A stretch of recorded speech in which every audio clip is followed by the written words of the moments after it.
Good evening, my friend, and welcome back. My name is Marcus. Every night, I take a walk through a different city in a different time, and tonight, you're coming with me. So settle in, make yourself comfortable, and let the day slip away. Tonight, we find ourselves in medieval Prague, 500 years ago, where a soft rain has settled over the rooftops and the river whispers beneath the old stone bridge.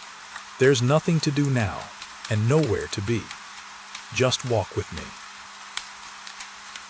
You are walking through the narrow lanes of the old town, long past midnight, while the rain falls softly over Prague. It is not a heavy rain. It is steady and patient.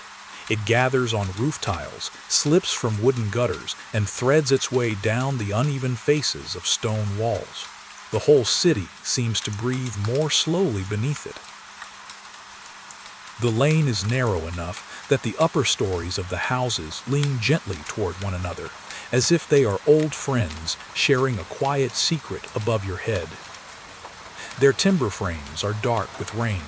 Their plaster walls glow faintly in the soft gray of night. Some houses are pale as cream. Some are the color of warm clay. Some are shadowed almost black beneath their deep eaves. Your footsteps are slow on the wet stones. Each stone holds a little light. Each puddle catches the dim shape of a shutter, a beam, a roof line, then lets it tremble when a raindrop touches it. You do not hurry. The city does not hurry.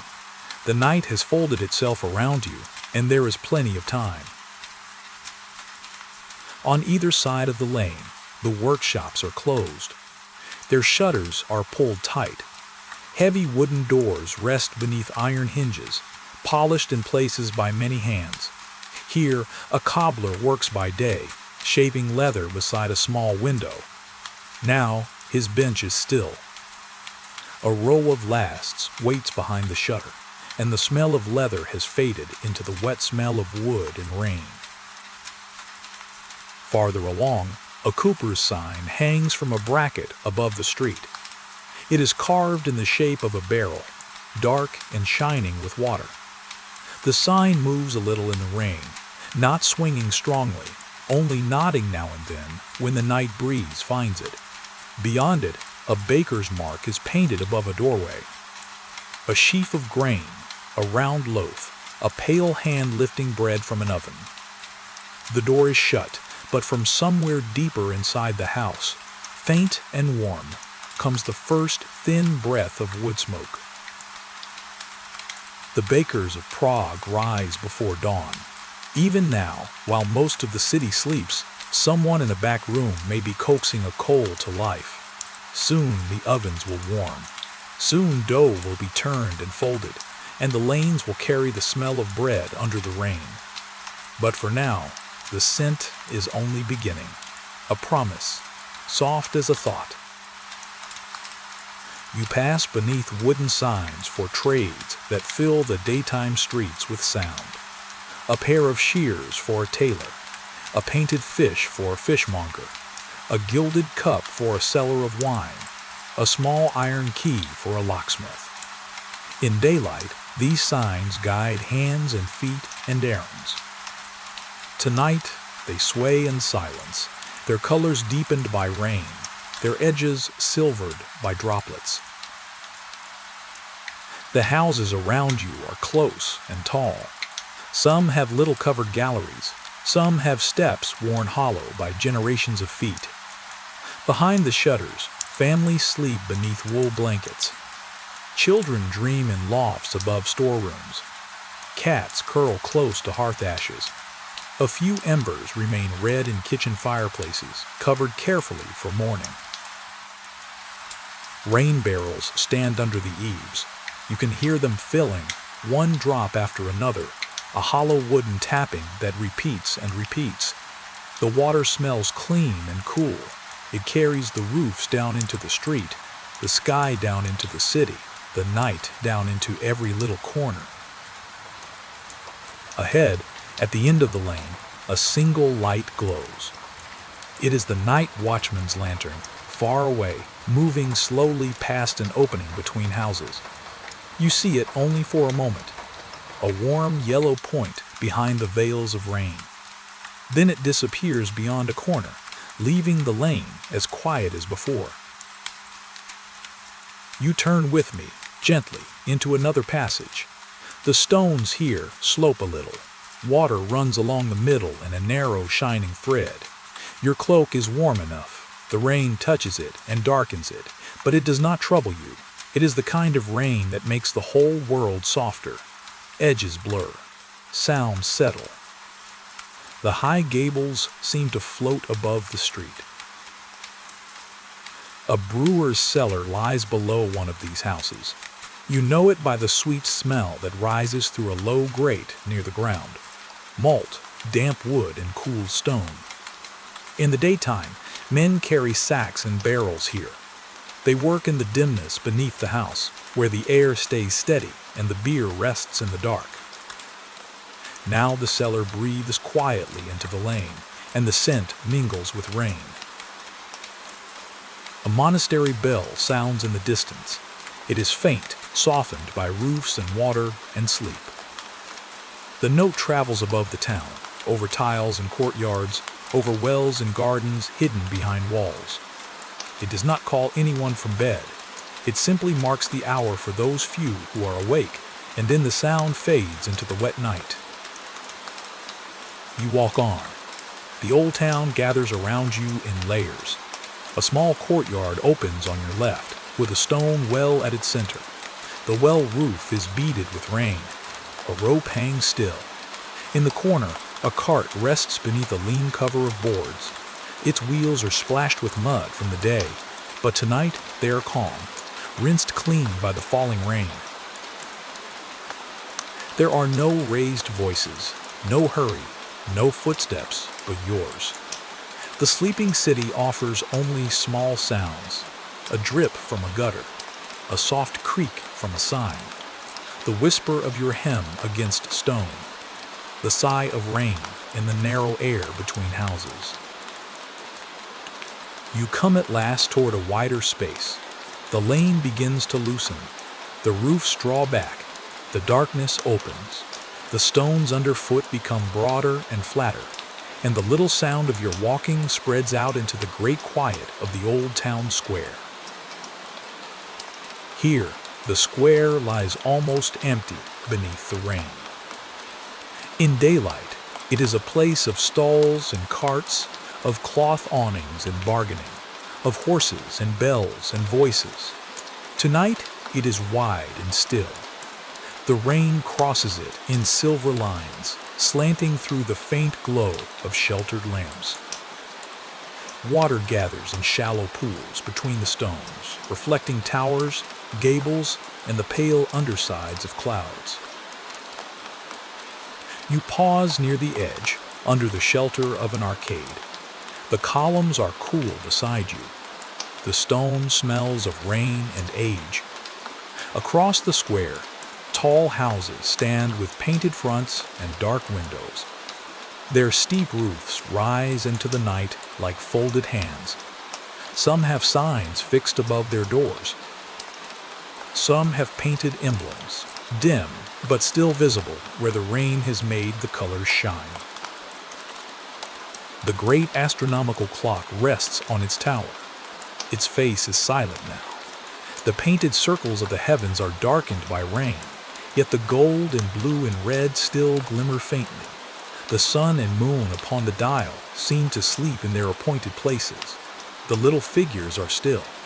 No crowd gathers below them. No one waits for movement.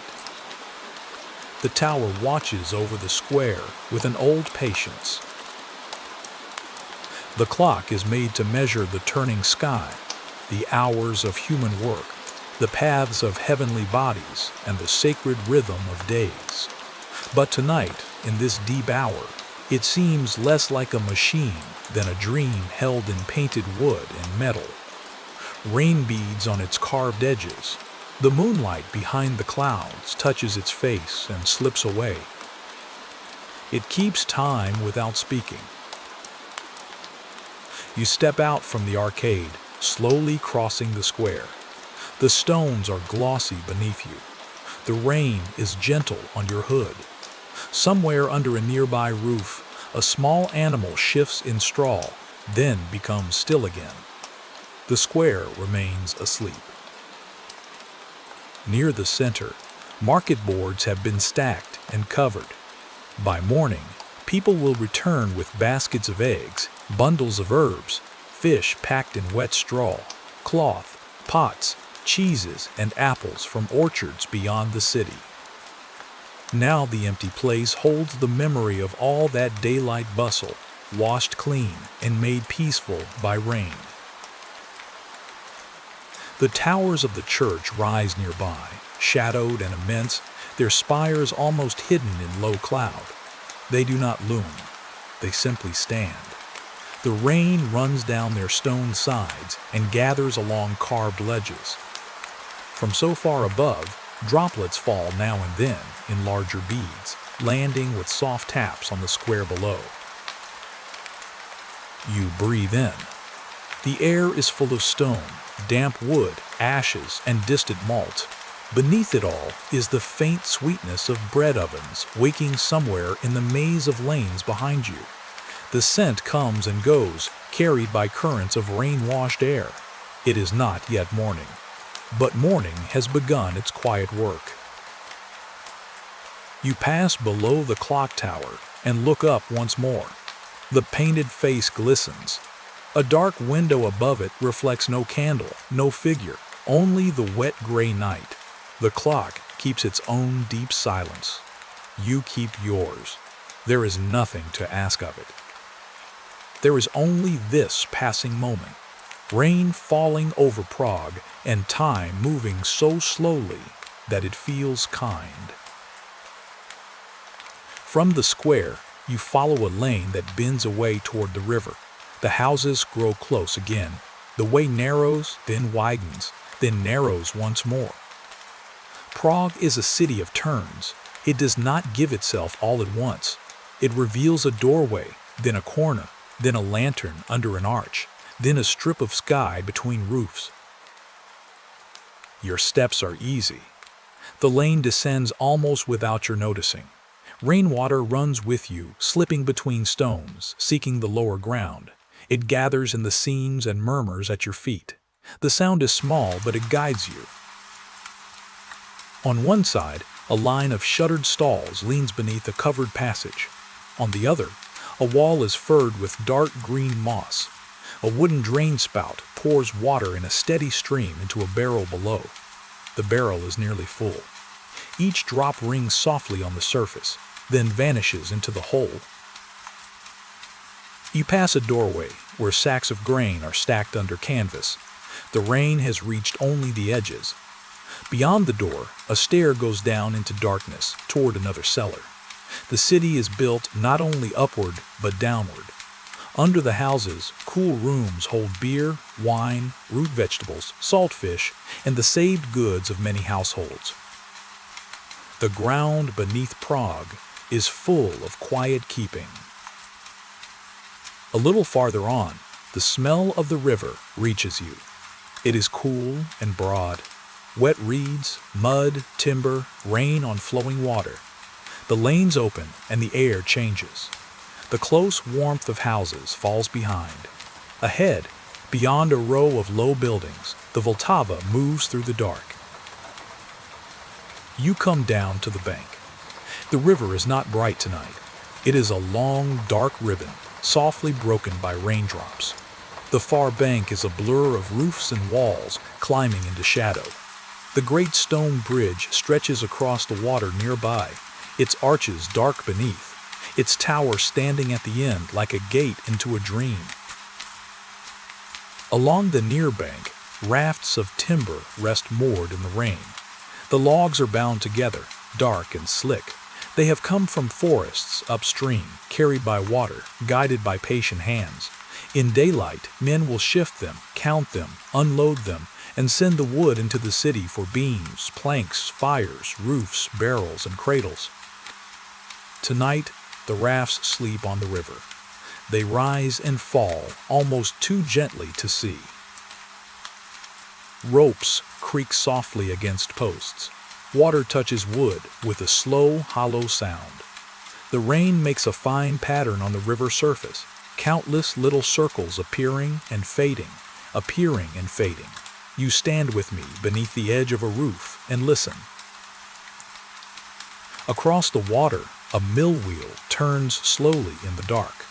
You cannot see it clearly, only its shape, a deeper shadow against the moving river. But you can hear it. A low wooden creak, a wet turning, a patient dipping and lifting. The river gives itself to the wheel, and the wheel answers without haste. The mills sleep and work at the same time. Their stones may be still now, or moving gently for some task prepared before night. Their timbers are damp. Their beams smell of flower dust, river water, and old wood. By day, people bring grain to be ground. By night, the wheels continue to belong to the water. You walk along the bank toward the bridge. The stones here are slick, so your steps are careful and unhurried. A chain lies coiled near a post. A small boat rests under a cover of canvas, rain tapping softly on its back. Nets hang from a beam beneath the shelter, dark and heavy with water. Nothing stirs. The smell of rain over the river is different from rain in the lanes. Here, it is wider. It carries space inside it. You can feel the open water before you, the slow current moving through the heart of the city, beneath bridges, past mills, past islands, past quiet banks where willows bend their wet branches toward the flow. The bridge tower rises ahead. Its stones are black with rain and silver at the edges. The archway below it is deep and tall.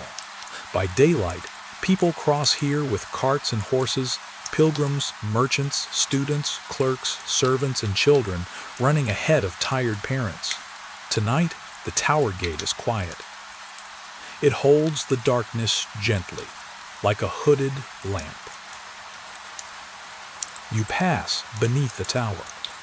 Your footsteps change. The sound grows rounder under the arch, then returns to the open air as you step out onto the great stone bridge over the Vltava. Now the river is below you on both sides, whispering under the arches. The rain falls without hurry. It patters on the bridge stones, touches the parapet, and slips away through narrow gaps.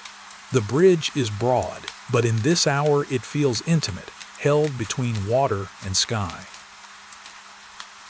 You walk slowly along the stones. The tower behind you begins to soften into rain. Ahead, the far bank waits in shadow. The bridge carries you between them, steady and ancient, resting on its deep piers while the river moves on beneath. The statues that later generations will know are not here yet in their long rows. The bridge is simpler tonight: stone, water, gate towers, and rain. Its strength is quiet. Its beauty is in the way it endures without needing to be admired. You place one foot, then the other. Each step is small. Each step is enough. The river below whispers against the piers. It curls around them, divides, meets again. In the dark, you hear more than you see. The soft slap of water against stone, the occasional knock of floating wood, the turning creak of a distant wheel, the rain's fine tapping everywhere. You pause at the parapet and look down. The water is dark, but not empty. It holds reflections, thin and wavering, from a few lamps on the banks. A lantern near a mill trembles in the current. A small square of firelight from a high window breaks apart and comes together again. The river takes every light and makes it gentler. A breeze comes along the bridge, carrying the scent of wet stone and wood smoke. It is cool on your face, but not sharp. The rain beads along the edge of your hood. Your hands are warm inside your sleeves. There is nothing to hurry toward. The inn waits below the far tower. The fire waits. The bed waits. The night makes room for you. Halfway across, the city seems to sleep behind you and before you at once. The old town lies under its clustered roofs. The far bank rises toward darker slopes and hidden gardens. Above, the clouds are low, and behind them the moon is only a pale breathing of light. The world is made of gray, black, silver, and amber. Another bell sounds, farther away now, perhaps from a monastery tucked beyond the lanes, perhaps from a church whose tower you cannot see. The note travels through the rain, slow and soft. It fades before you can count it. The silence after it feels deeper. You continue. The bridgestones are uneven, worn by countless feet and wheels, by hooves, carts, weather, and time. Tonight they are cool and shining. Small streams of rainwater move along the edges. The water finds its way, as all water does, down from roofs, down from towers, down from the bridge, down to the Vltava, where every little thread becomes part of the river. You pass near another dark archway of the bridge's structure, hearing the river louder for a moment beneath you. Then quieter again, louder, quieter, like breath. The city breathes in rain. The river breathes in shadow. You walk within that breath, steady and calm. The far tower grows closer. It stands above the end of the bridge, dark and strong, its roof wet, its stones gleaming in patches where the rain has polished them. Under its arch, the way descends toward the smaller streets below. Beyond it, the far bank gathers you in. Your steps slow a little more. The last part of the walk has begun. The rain continues. The river continues. Everything that needs to keep moving keeps moving gently. Everything that needs to rest is resting. You pass through the far gate tower. For a moment, the sound of rain becomes distant, muffled by stone overhead. Your footsteps echo softly, one after another, then fade behind you. The arch releases you into a small street below the tower, close to the river. Here, the houses are lower, their roofs steep, their windows shuttered against the wet night. A lamp burns outside a little inn. It is shielded by a small hood of metal, and its flame is low, warm, and steady. The sign above the door is dark with rain. It may show a cup or a bridge or a little golden star, but the hour is late and the paint is softened in shadow. The door is closed, yet light shows at its edges. This is where we stop walking. There is no need to go farther. The river is behind you. The bridge tower is above you. The old town sleeps across the water. The rain has followed you all the way here, and now it seems to settle too. You step inside the inn. The room is small and warm. The air changes at once. Rain and river fall away behind the door, and the smell of firewood, candle wax, and clean straw rises around you. A low fire glows on the hearth. It has burned down to embers, but a few small flames still lift and fold themselves around the wood. Red light breathes in the ashes. The innkeeper has left a candle burning on a table near the wall. Its flame is quiet. It does not flicker much. The wax is softened at the top and gathered in a pale rim. Beside it rests a wooden cup, an empty bench, a folded cloth. Everything is simple. Everything is ready. You remove the wet outer layer from your shoulders and hang it near the door. Drops fall from the hem, one by one, onto the stones below. The sound is small and regular. The fire answers with a faint crackle. Outside, rain taps on the shutters. Inside, the candle keeps its little circle of gold. There are no voices here, no footsteps overhead, no clatter from the kitchen. The inn is asleep, but it has left a corner of warmth awake for you.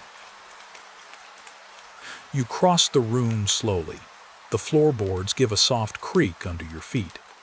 Near the hearth, a cat may have slept earlier, for there is a hollow in the rushes where warmth still lingers. A pot hangs from an iron hook, empty now, cleaned and left for morning. The walls are thick. The beams overhead are dark with age and smoke. They hold the room close.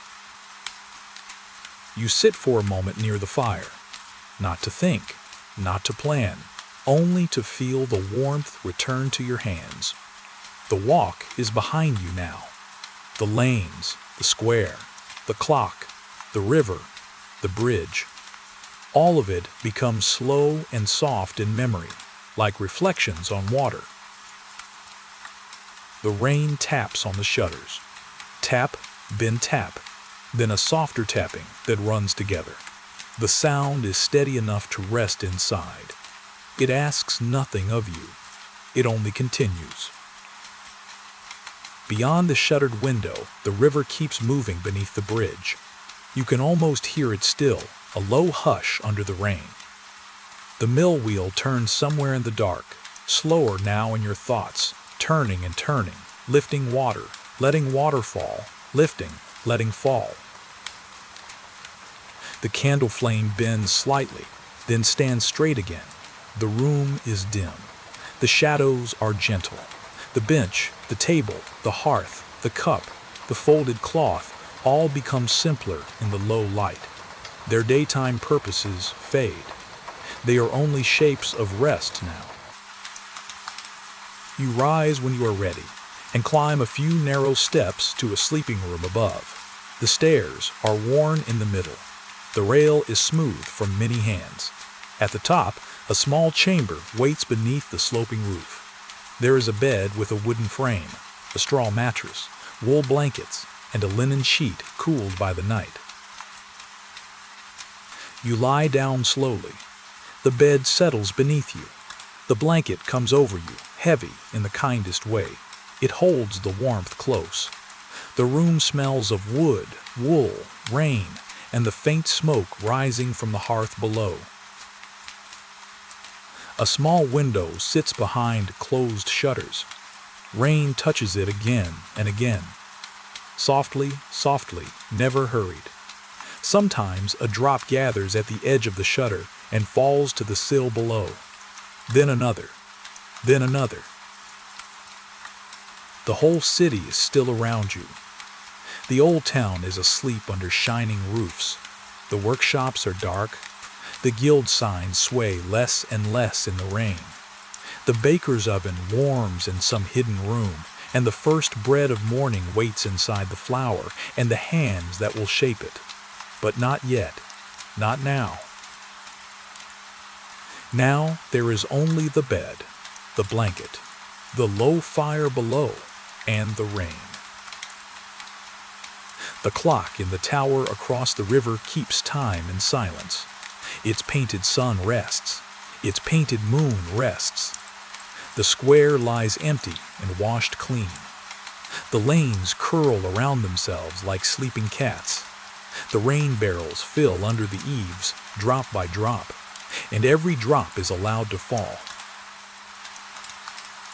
You breathe slowly.